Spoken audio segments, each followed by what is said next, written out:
নমস্কার বন্ধুরা, আশা করি সকলে ভালো আছেন। কাকলি কিচেনে সকলকে স্বাগত। আজকে বানিয়েছি দারুণ স্বাদের নিরামিষ পটলের রেসিপি। একঘেয়ে পটল খেতে ভালো না লাগলে একবার এইভাবে বানিয়ে দেখতে পারেন। তাহলে চলুন কি করে বানিয়েছি দেখা যাক। কড়াইতে আমি সাদা তেল গরম করতে দিয়েছি। এখন আমি দিয়ে দিচ্ছি এর ভেতরে আলু। আমি সাদা তেল দিয়ে করছি, আপনারা চাইলে সরষের তেল দিয়েও করতে পারেন। আর একই সঙ্গে দিয়ে দিচ্ছি পটল। একসঙ্গে আলু পটলটাকে ভেজে নেব।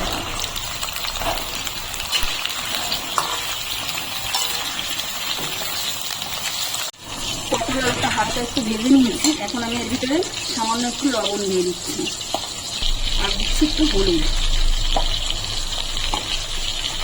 লবণ হলুদ দিয়ে ভালো করে লাল লাল করে আমি ভেজে নেব পটলটাকে।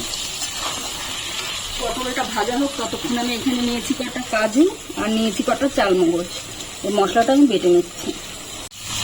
আলু পটলটা ভালো করে ভাজা হয়ে গেছে, খুব ভালো করে ভেজে নিতে হবে। আলুটা এখন আমার সেদ্ধ হয়ে গেছে, আলু পটল দুটোই সেদ্ধ হয়ে গেছে। এখন আমি তুলে নিচ্ছি। এখন আমি ফোড়নে দিয়ে দিচ্ছি একটা তেজপাতা, কিছুটা জিরে, আর দিয়ে দিচ্ছি দুটো এলাচ, দুটো লবঙ্গ আর দু টুকরো দারচিনি। এখন দিয়ে দিচ্ছি আদা,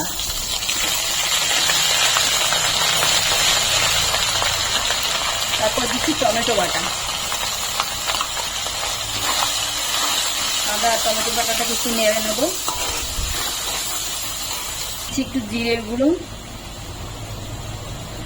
ধনের গুঁড়ো, লঙ্কার গুঁড়ো, হলুদের গুঁড়ো। মশলাগুলো একটু কষিয়ে নেব।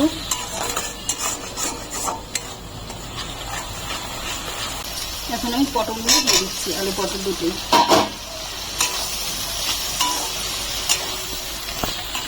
নিয়ে একটু কষিয়ে নেবো আলু পটলটাকে। এখন দিচ্ছি একটু লবণ আর কিছুটা কাসুরি মেথি।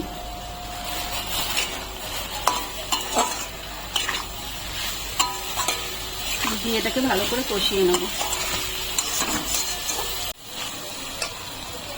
এখন আমি যে চাল মগজ আর কাজুটা পেস্ট করে রেখেছিলাম ওটা দিয়ে দিচ্ছি। সামান্য পরিমাণে একটু চিনি। এবার আমি এটাকে 2-3 মিনিট কষিয়ে নেবো আবার। আর পটলটা কষানো হয়ে গেছে, তেল ছাড়তে আরম্ভ করে দিয়েছে। এখন আমি জল দিয়ে দিচ্ছি।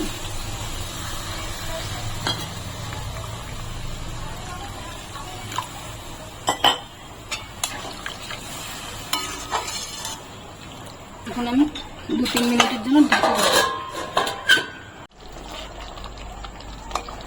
পটল আলু আমার ভালো করে সিদ্ধ হয়ে গেছে। এখন আমি দিয়ে দিচ্ছি সামান্য একটু গরম মশলা আর একটু ঘি। নাড়িয়ে চাড়িয়ে আমি এখন নামিয়ে নেব। রেসিপিটা আমার তৈরি হয়ে গেছে। ভিডিওটি যদি ভালো লাগে তাহলে একটা লাইক করবেন, সাবস্ক্রাইব করবেন এবং কমেন্ট করবেন।